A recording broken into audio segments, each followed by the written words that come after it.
For the Rebel.media, I'm Ezra Levant, standing yet again outside the Old Bailey Central Criminal Court here in London, England. There are 14 cases being tried today in the Old Bailey. 13 of them are for murder, and one of them is for a citizen journalist live streaming his political views on Facebook. I'm not even kidding. Of course, this is not the first day Tommy Robinson has been on trial here at the Old Bailey. If I had to count up the number of court hearings he has had because of that live stream back in May 2018, I think we're up to 7 or 8. I've never heard of such a thing. In fact, it's unprecedented. I've reviewed dozens of historical precedents for contempt of court. I've never heard one that's continued for 14 months of prosecution, even after the British Court of Appeal has thrown out the original conviction. It's incredible, and it can only be excused by one thing. This trial is not actually about contempt of court. It's about the UK government's contempt for free speech and a dissident voice of democracy. I don't know that much about Julian Assange, but I think that Tommy Robinson's name is becoming, affiliated with political persecution in the same way that many claim Julian Assange has been. Unlike Assange, Tommy Robinson is still free to be out on the street. And in fact, even though the court will not proceed for another 90 minutes or so, you can see over 100 supporters are already here outside the Old Bailey, and Tommy Robinson has brought a massive double-decker bus, that classic UK look, but it's not a normal double-decker bus. It's got a huge digital TV screen on the side, suitable for street protests. They haven't locked him up for long. They haven't kept him down for long. I think it's that resilience that has inspired a lot of people here today.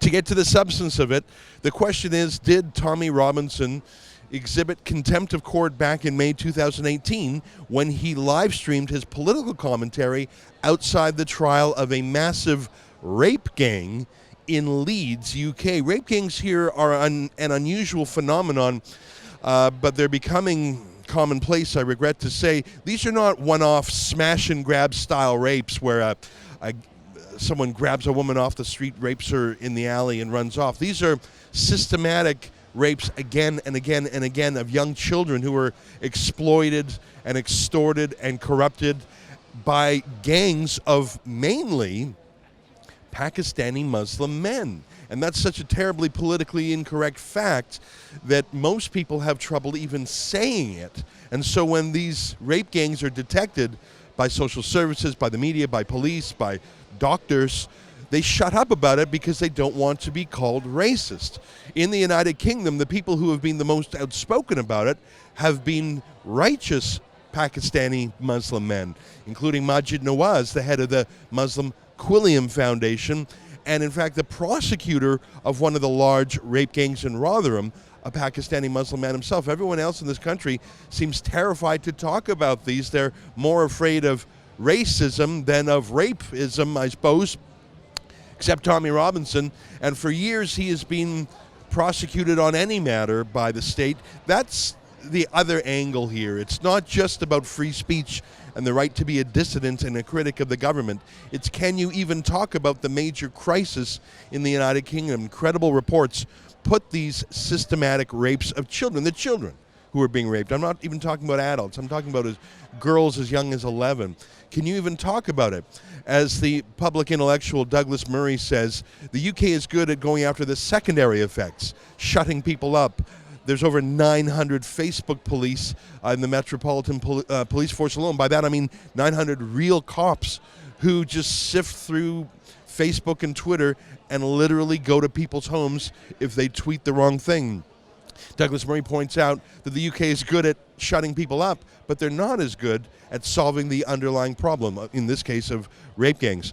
So today I am here at the Old Bailey for what is possibly the last time, though I've said that before.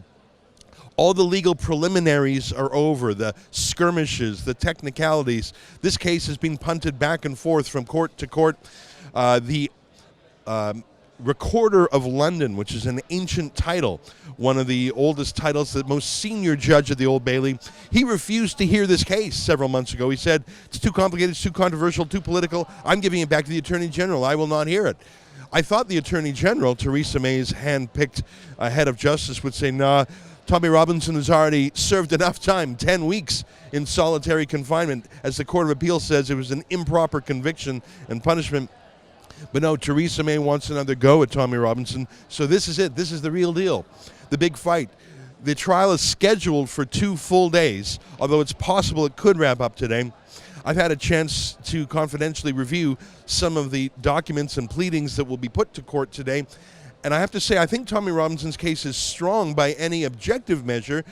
Of course, when Tommy was live streaming outside the court, the hysterical allegation by police was he was disrupting the court trial inside, which was impossible given that the trial had concluded and the jury was that day going to render its verdict. How could a trial be corrupted if it was over? Second of all, Tommy had no information from within the trial. He was giving his general political opinions outside of it. And finally, the names of the accused that he read, which was allegedly an offense, he read them off a government website, that of the state broadcaster, the BBC. So it was an absurd prosecution in the first go-round and an absurd conviction. But here we are 14 months later, and it's even more absurd because, of course, that trial concluded successfully. The rapists were, in fact, convicted. So how could it even be argued that Tommy Robinson disrupted the trial if the trial concluded successfully? So the Attorney General has changed their argument, and they're saying that by asking these rapists, how are you feeling about your chances? That's not the exact wording Tommy used, but it was something like that. As they walked in, Tommy caused these rapists stress and anxiety on their conviction day. Yeah, mate, I don't think it was Tommy that caused them the stress and anxiety. I think it was perhaps their conscience, if they had one, but more likely their knowledge that they were about to be convicted and put away for a long time. It's absurd that the UK government has probably spent £1 million of taxpayers' dollars shutting up the guy who's blowing the whistle on mass rapes, money that could rather be spent prosecuting child rapists across this country. So that's my lengthy preamble and scene setter for today. I will be in the court all day live tweeting from my Twitter feed something that has irritated the state broadcaster here. Believe it or not, I'm not making this up. The BBC state broadcaster literally complained to the police that I was doing my journalism from here. I'm not kidding. And the last time we were at the Old Bailey, a journalist actually, in the middle of the trial, handed a note to the clerk who passed it to the judge, who stopped the trial, who read the note, complaining that I was tweeting. I'm not making this up. I wish I were.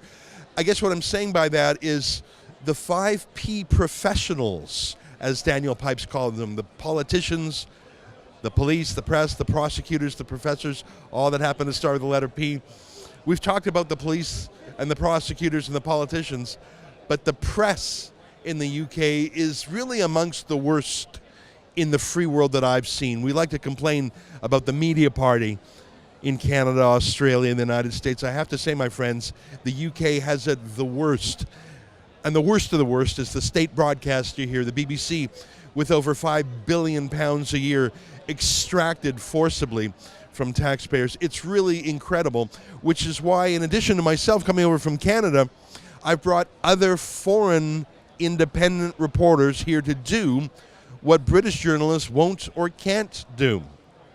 In addition to myself, Jessica S., our young reporter from Canada, is back in the UK. She covered Tommy Robinson's campaign for 2 weeks, won a lot of fans' hearts over as she did so. She's back in town with me. So is Andrew Lawton, an independent journalist from London, Ontario, Canada. And, of course, Avi Yamini, the colorful character from Melbourne, Australia, arrived last night. The four of us are here from abroad to do independent journalism that just doesn't seem possible. In terms of Andrew Lawton and Avi Yamini, they don't work for the Rebel. We simply crowdfunded, or are in fact right now crowdfunding, the costs of their economy class travel to London and cheap accommodations just to get that cost barrier away. If you want to help me crowdfund myself, Jessica, Andrew, and Avi, you can do so at realreporters.com. That's where you'll see all my videos and Jessica's, but you can also chip in, whether it's £5 or 50, to help cover the costs of Avi and Andrew as well, because unlike the BBC, we will never take a dime of taxpayers' money, which is perhaps why we're allowed to speak freely. That's my lengthy setup for today's events. I will be in the courthouse all day tweeting, except for unofficial breaks. For example, during the lunch when I'll come out and do more videos.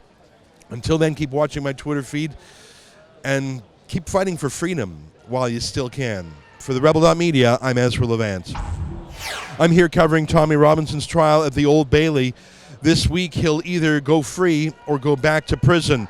Please watch all my videos at realreporters.uk, and if you feel moved to support our independent journalism, please chip in a few pounds to help cover our costs.